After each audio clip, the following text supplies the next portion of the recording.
बिस्मिल्लाहिर्रहमानिर्रहीम। अस्सलाम वालेकुम। आज 4 अक्टूबर बरोज़ सोमवार हम बात करेंगे 3 अहम केसेस के हवाले से। जुनैद सफदर भी रंगे हाथों पकड़ा गया है। बड़ी अहम तफसीलात हैं वो मैं आपके साथ शेयर करूंगा। नवाज़ शरीफ का एक और स्कैंडल नारोवाल में पकड़ा गया है, वो भी मैं आपके साथ शेयर करूंगा। मरीम नवाज़ क्यों गुस्से में है और मरीम नवाज़ ने क्यों धमकियां लगाई हैं हुकूमत पाकिस्तान को भी और मुख्तलिफ़ इदारों को, और वो इतनी तकलीफ़ में सिर्फ इस वजह से हैं कि उनके घर के बहुत सारे लोगों के ख़िलाफ़ कार्रवाई शुरू हो गई है और वह अब परेशान हैं और धमका रही हैं।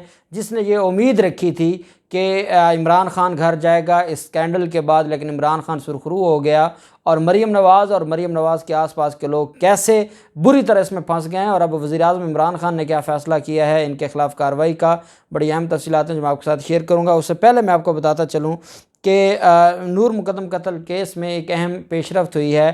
थेरापी वर्क्स के मालकान की तरफ से इस्लामाबाद हाई कोर्ट में एक दरख्वास्त दायर की गई थी और उसमें यह कहा गया था कि जो इमारत है थेरापी वर्क्स की उसको दोबारा खोलने की इजाज़त दी जाए।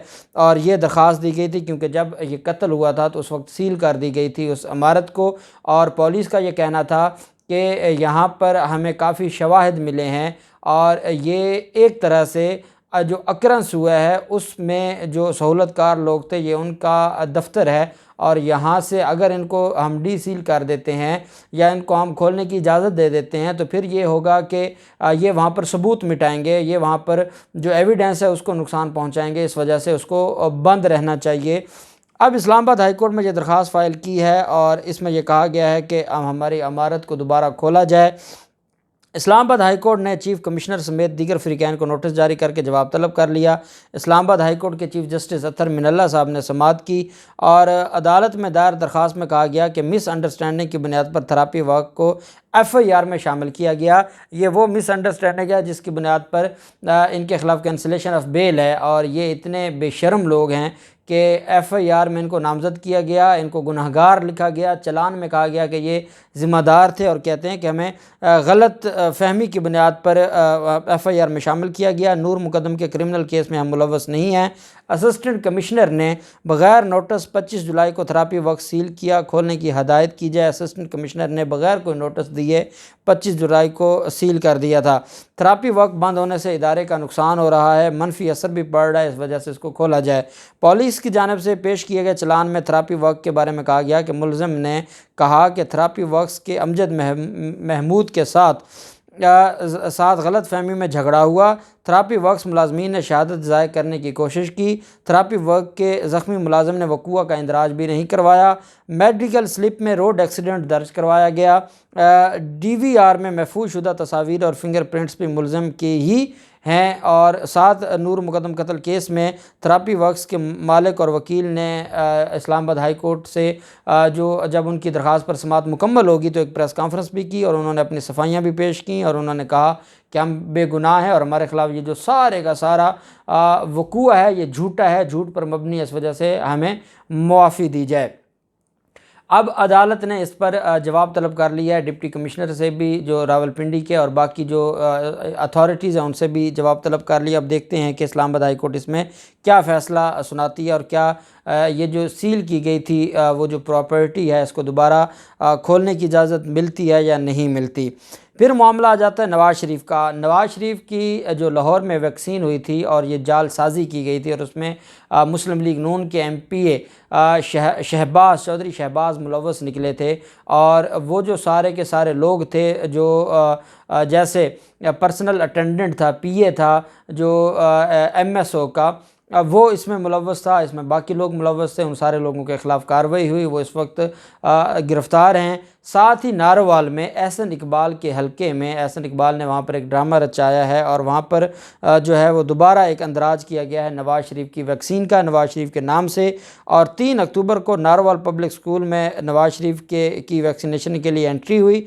नवाज़ शरीफ को जो है वो एक डोज़ लगाएगी। महकमा सेहत पंजाब ने कहा कि ये लीगी रहनुमाओं की शरारत है और ये जानबूझकर ड्रामा रचा रहे हैं और ये जानबूझकर जो हमारा पूरा वैक्सीनेशन का अमल है उसको जो है वो बदनाम करना चाहते हैं। और ये पहले लाहौर में कामयाब नहीं हुए, अब इन्होंने नारोवाल में ये काम किया है। और जो लोग इसमें मुलव्वस हैं, हम उन सारे लोगों के ख़िलाफ़ कार्रवाई करेंगे, किसी को माफ़ी नहीं देंगे। उसकी वजह यह है कि जो रियासत को बदनाम करना चाहता है, जो रियासत के ख़िलाफ़ साजिशें करता है, उस साजिशी टोला को हम कभी भी बर्दाश्त नहीं करेंगे। और अदालत जो महकमा सेहत है, FIA को ख़त लिख दिया है और FIA से कहा है, FIA साइबर क्राइम विंग से, कि जो लोग इसमें मुलव्वस हैं और हमें बताया जाए कि मुस्लिम लीग नून के जो रहनुमा हैं, एहसन इकबाल हो गए और बाकी लोग हो गए। आप जानते हैं कि एहसन इकबाल ख़ास आदमी है मरीम नवाज़ का, और वो नवाज़ शरीफ के बयानिए का सबसे बड़ा तर्जमान बना हुआ है।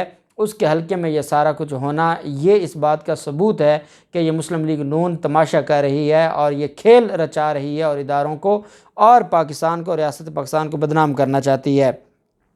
फिर आप जानते हैं कि पिंडोरा पेपर्स के आने के बाद जो बड़े बड़े नाम सामने आए हैं, और उसमें मीर शकील उर रहमान का नाम है। मीर शकील उर रहमान के अलावा एक्सप्रेस न्यूज़ का मालिक का नाम है, GNN के मालिक का नाम है, डॉन न्यूज़ के मालिक का नाम है। ये सारे वो लोग हैं जिनको ये कहा जाता था। अब अंदाज़ा लगाएं, फ़ेक न्यूज़ की बात हुई और वज़ीर-ए-आज़म इमरान ख़ान ने एक इदारा बनाने लगे जो फ़ेक न्यूज़ के ख़िलाफ़ कार्रवाई करेगा। उस पर इनको इतनी तकलीफ़ थी और कल सारा दिन फ़ेक न्यूज़ चलाता रहा जियो जंग और बाकी जो लिफाफा मीडिया है वो। और इमरान ख़ान के बारे में ऑफशोर कंपनियों की बात की। उमर चीमा जो इस रिसर्च में शामिल था वो झूठ बोलता रहा, और वो झूठ बोल कर कौम को ये यकीन दिलवा रहा था कि इमरान ख़ान बुरी तरह फंस गए हैं, इमरान ख़ान की हुकूमत चली जाएगी। और उस बुनियाद पर एहसन इकबाल ने भी, सिराजुल हक ने भी और बाकी जो मुख्तलिफ रहनुमा हैं सियासी, उन्होंने वज़ीर-ए-आज़म इमरान ख़ान पर इल्ज़ाम भी लगाया ऑफशोर कंपनियों का, और इस्तीफ़ा भी मांग लिया। और इस्तीफ़ा मांगने के बाद जब ऑफशोर कंपनी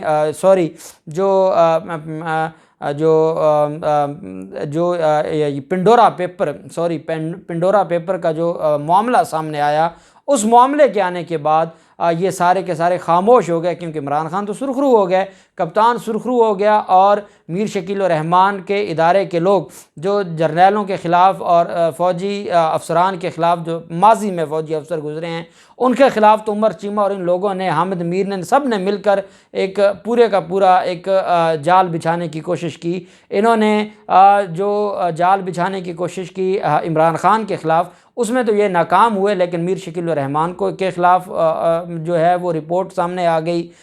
इसके अलावा डॉन न्यूज़ के मालिक के ख़िलाफ़ आ गई, एक्सप्रेस न्यूज़ के मालिक के ख़िलाफ़, गौर में जो नेटवर्क है उसके ख़िलाफ़, GNN के ख़िलाफ़ रिपोर्ट आ गई।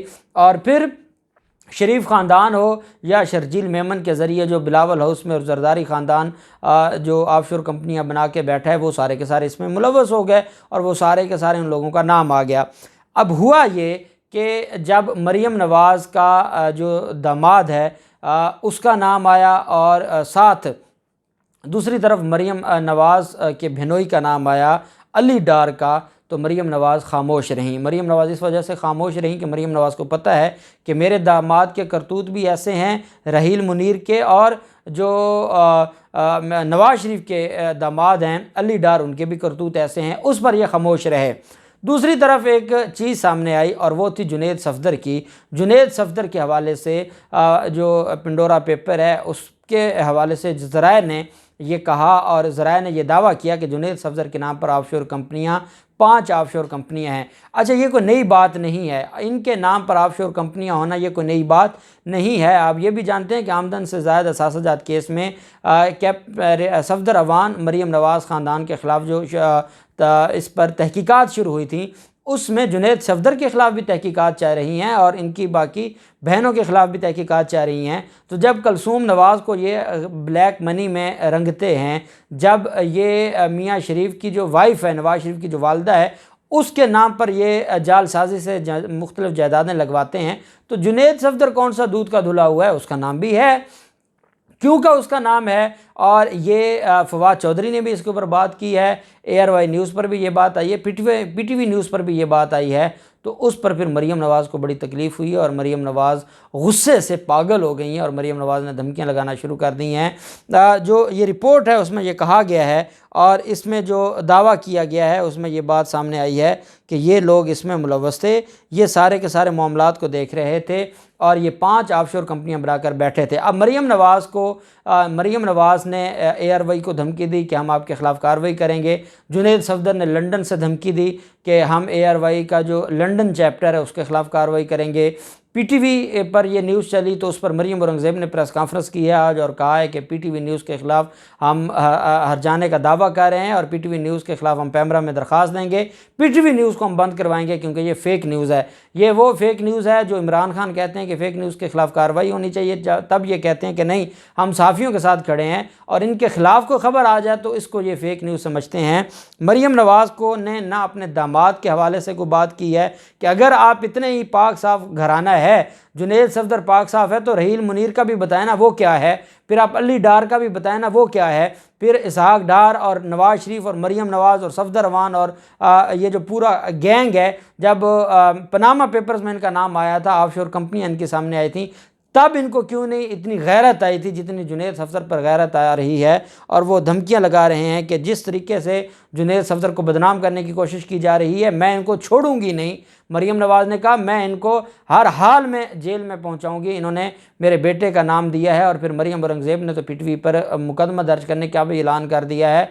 जुनेद सफदर ने लंदन से ये कहा है कि मैं इस सारे के सारे मामले पर लंदन में ARY के ख़िलाफ़ कार्रवाई करूँगा। अब ये इतनी तकलीफ़ में है, लेकिन उसके बावजूद फवाद चौधरी जो कि इंफॉर्मेशन मिनिस्टर हैं पाकिस्तान के, जब वो कोई बात करेंगे तो वो कोई आम बात नहीं करेंगे या वो कोई गलत बात नहीं करेंगे, क्योंकि ज़राए की ये मुसद्दका ख़बर है। इस वजह से फवाद चौधरी ने बबांगे दौल इस बात का ऐलान किया है कि जुनेद सफदर के नाम पर 5 ऑफशोर कंपनीज़ निकल आई हैं, और साथ उन्होंने ये भी ऐलान किया कि वज़ीर-ए-आज़म इमरान खान ने आज काबीना का इजलास बुला लिया है, रिपोर्ट तलब कर ली है, वजारत कानून से कहा है कि वो रिपोर्ट दें और इन सारे लोगों के ख़िलाफ़। मैं समझता हूँ कि वज़ीर-ए-आज़म इमरान खान के पास अब ये एक अख्तियार आ गया है कि पिंडोरा पेपर्स को लेकर जो मीर शकील रहमान हैं, जो ये करप्ट मीडिया के मालकान हैं, इनको भी रगड़ा जाए, और फिर अली डार हो, जुनेद सफदर हो, या वो रहील मुनीर हो, या बाकी जितने भी हैं, शर्जील मेमन हो, या अगर अलीम खान का नाम है, खुसरो बख्तियार का नाम है,